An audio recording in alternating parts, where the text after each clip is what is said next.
जात पंचायतीची दादागिरी सुरूच। रत्नागिरीतल्या दापोली तालुक्यातल्या लोणवडी इथल्या रांगले कुटुंबाला गेल्या 15 वर्षांपासून टाकलंय वाळीत। गणपती उत्सवात बसवलेलं भजन लोकप्रिय ठरलं म्हणून गावकीने टाकला बहिष्कार।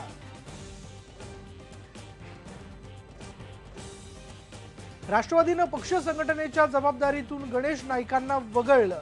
ठाणे आणि पालघर जिल्ह्यांची जबाबदारी सोपवली जितेंद्र आव्हाडांकडे।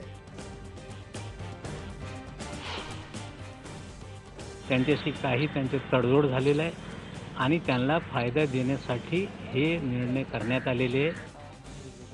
स्विस कंपनीच्या फायद्यासाठी राज्य सरकारनं नदीकाठच्या उद्योगांविषयी धोरण बदललं।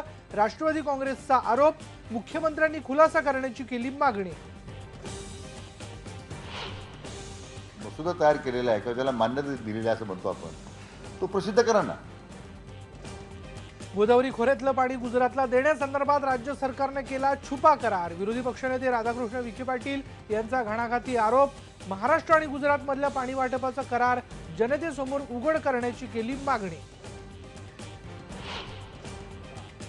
दारूबंदीची घोषणा झाल्यानंतर चंद्रपुरात अर्थमंत्री सुधीर मुनगंटीवार यांचं महिलांनी केलं जोरदार स्वागत, तर नाराज दारू व्यावसायिकांनी दाखवले काळे झेंडे।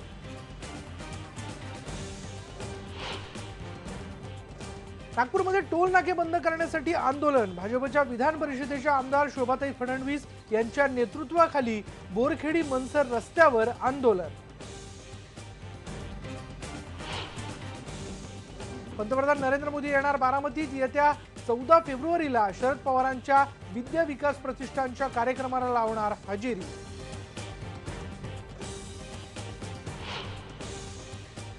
शेतकऱ्यांसाठी सरकारनं जाहीर केलंय करोडोंचं पॅकेज, पण शेतकऱ्यांपर्यंत मदत पोहोचते का? IBM लोकमतची विशेष पडताळणी मोहीम। आज परभणीतल्या शेतकऱ्यांच्या व्यथा।